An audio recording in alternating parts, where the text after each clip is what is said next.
hearty welcome to Grandma's Wealth Wisdom with your hospitable hosts, Brandon and Amanda Neely. This is the only podcast for strategies to grow your wealth simply and sustainably, like Grandma used to. Without further ado, here are your hosts.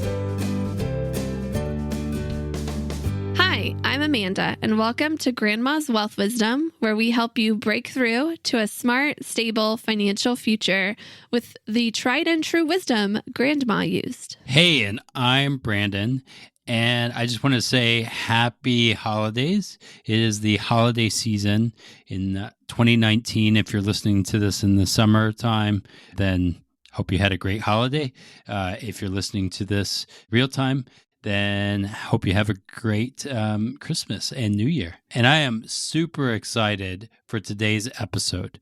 We titled it Too Many Cooks, in which we share the biggest lessons we've learned about money from running a business.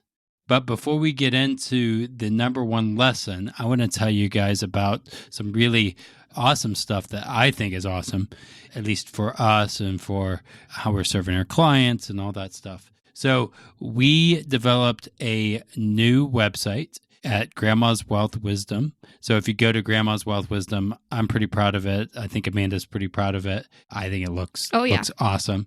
We have an amazing developer, got a copywriter to help us get the stuff in our head into clarity. And we also created a top tips, Grandma's top tips. It's Grandma's top tips for an independent financial future. That's the full title. There you go. Her top tips for an independent financial future. And this is where she gives you the best advice on how to get the best financial future, at least in her opinion. And it's in an easy to read review or PDF, easy and scannable and all that fun stuff. So anyway, that was that little commercial. Check it out. Let us know what you think of the website. Send us a little message. Yeah, tell us if you hate it. Tell us if you love it. We'd love to hear. Yeah. So today's episode is Too Many Cooks. Obviously, with the holiday season, whether you just celebrated Thanksgiving or you're looking toward a holiday that's coming up, there often around this time, way too many people from your family or friends gather in your kitchen when they're supposed to not be in your kitchen because you're trying to prepare the meal that they're about to eat, and it can get really crazy. But if you are more of an independent cook and you get to cook on your own, maybe you get things done more effectively and efficiently, the meal happens more quickly, or maybe you kind of enjoy the chaos that happens when you have friends and family over and they all crowd in your kitchen. I hope that you have some fun like that. I'm more of an independent cook. I want people to stay out of the kitchen unless I ask them to help me.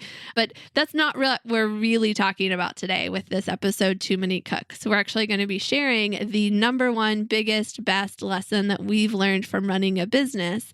And it's actually related to this idea of too many cooks. So as we start talking about it, have that picture in your head of like, if you're in a kitchen, like what happens with your money, right? If it's as that metaphor. Yeah, I think it's a great visual. It's a great visual in my opinion. So yeah. But before we get to that, we want to just kind of give you a heads up that in the past few episodes, if you've been tracking with us, we've actually already shared some of the biggest lessons we learned from running a business. And you can go back and listen to those to listen to like the other lessons, right? And then we'll get to the number one in today's episode. In episode 41, Fountain of Wealth, we talked about the overflow principle. This is a principle that we came up with through our business. It was actually the name of our business, Overflow Coffee Bar. And we talk about how you have to make sure good things are happening for you and those close to you in order to help make positive things happen in your community and throughout the world. It starts with you first. We discussed how you have to take care of your personal self, your health, your finances, all that stuff personally. And by doing that, your future is going to be taken care of as well in order to make even a bigger impact that you want in the world. By taking care of your present self, it's going to help further along. And if you're taken care of personally, it's going to flow into the other things. But if you get stopped up, things don't happen, right? So that was episode 41. Yep. And then in episode 42, Actions Speak Louder, we talked about the importance of taking action. Throughout our entrepreneurial journey, we saw so many people who want to be entrepreneurs, but never get out of the information gathering and business planning stages. We saw so many of them that we actually started calling them wantrepreneurs instead of entrepreneurs. Yeah, there's a lot of wantrepreneurs out there. Right. So we discussed in that episode how you have to act in order to really change your financial future. That was episode 42. In other episodes, we've talked about the importance of paying yourself first. And that's a big one too. So I'm not sure what episode we've talked about that through. You're just going to have to listen to all of them. Multiple episodes. Listen to all of them and then find those, but it's there somewhere. So go back and listen to every episode or re-listen to those episodes for more of those great tips. But that's beside the point. Yeah. Well, and today we're going to be talking about the number one lesson we learned from running a business. And here it is. Without further ado, drum roll, please. Everyone has a plan for your money. I'll say that again. Everyone has a plan for your money. Yeah. Brandon, tell us how this lesson came about. Yeah.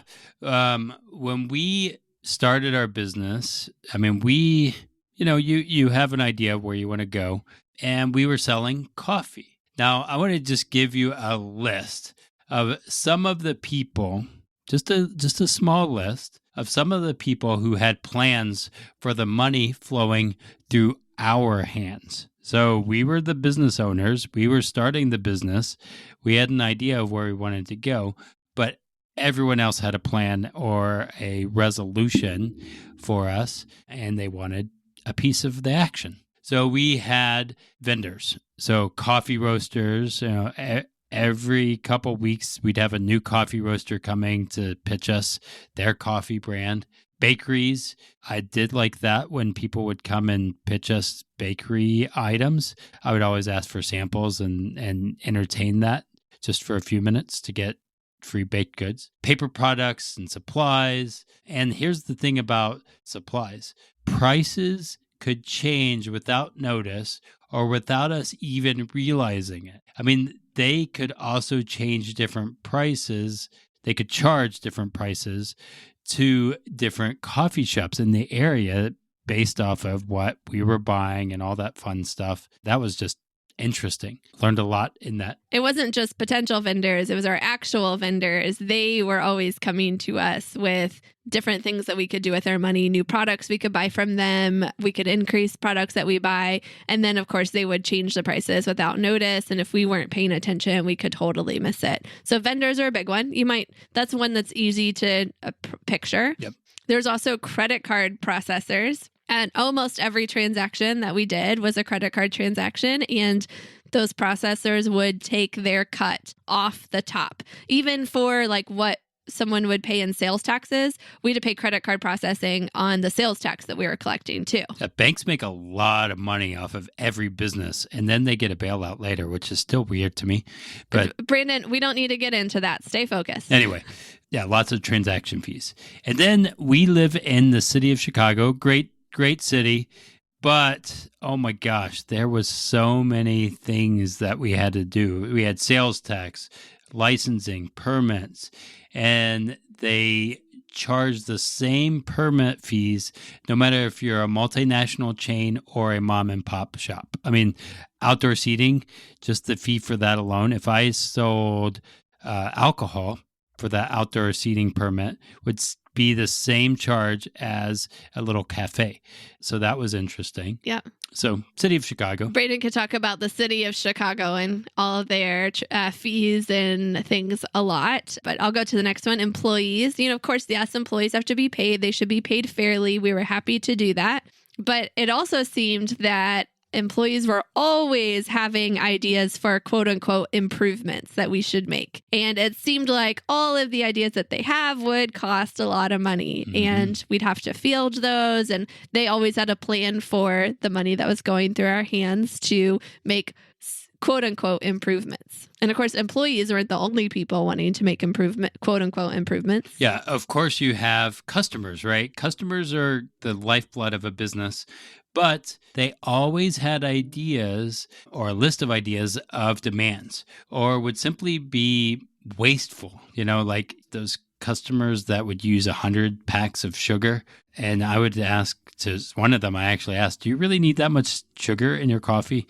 And he said, no, but I like it. And then he changed his habits a little bit, which is... Yeah. And Brandon even got to the point where he created a jar. If you've ever heard of like a swear jar, like that someone might create to get people to stop swearing in their workplace or something, Brandon created a "you know what you should do" jar, so that anytime someone said those words, "you know what you should do," he tried to say, "You want to give me money to make that happen? Put $1 in the jar or a quarter or whatever it is." And he actually got like a couple bucks in the jar over time with people that were like, "You know what? You're right. That idea I just told you would cost money. I'll give you some money to help do that idea." And of course, $1 is not going to go very far for some big grand idea. But they were like, "You're right. Like, if I'm telling you what you should do, I should be willing to help you do it in some way, shape, or form."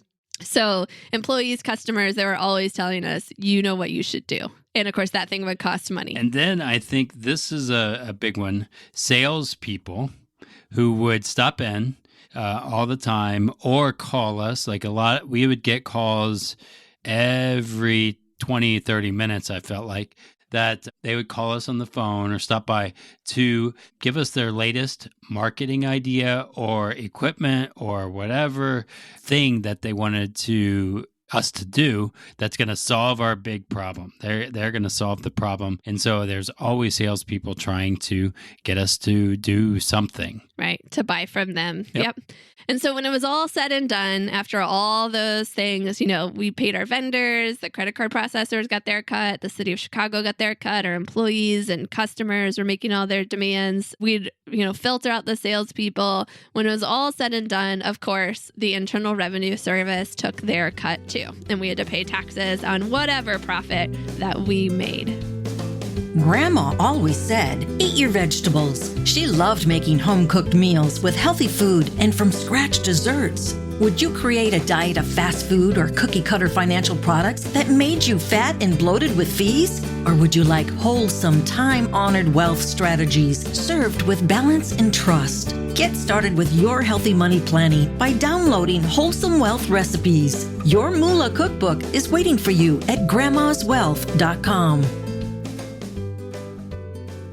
So what this all boiled down to was that we needed goals and things we wanted our money to do for us. Once we had those down, it was easier to say no to all the other demands and yes to only a select few that were aligned with our goals and strategies for our money. So we knew what to say no to, which was a lot more. And we said yes to things too, but we just knew that it would fit. Yeah. And of course, some demands are required. We still have to get licensed. We had to get certain permits. We aren't going to avoid the credit card processing fees. We still have to pay our taxes, those kind of things. But we could determine our own path for the rest. And that path we could determine, we would make sure was good for us, was good for the business, was good for the business's most loyal customers, and was going to get us to where we wanted to go as a business. And that was one of the most critical things that we did, is review that path, set our goals and the things we wanted our money to do for us and for the business, and then act accordingly, like go down that path and not say yes to any diverging paths that we could have gone down without a lot of careful thought. So the question then is, how do you apply this to your personal financial story? And honestly, this is super easy. You might have noticed already some of the people who have plans for your money. And as we were listing off our list in the business, there's similar people that are there. You have banks, you have credit card companies, you have advertisers, you have grocery stores, friends, and the good old Internal Revenue Service. They all have plans for your money, not to mention, tons more. Yeah, especially if you have kids, you know this all too well. Our son, he's only 19 months old right now, but already when we go to the store, he's trying to grab for things off the shelves. And in fact, Braden's strategy is you give him one toy to play with the whole trip, and then you put it back before we leave and say it'll be there for him next time, right? Yep. But I totally dread the day when my son starts saying the words, "Mom, can I have $5?" Or more. Kids will definitely have plans for your money. And the truth is, if you don't have a plan for your money, someone else does. And lots of people do, right? And they'll do everything they can to get your money from you. They'll do everything they can to get their money from you. We just went through Black Friday. Of course, there's a lot of plans for your money. Right. And Cyber Monday. Just imagine if you gave money to everyone who asked you for it.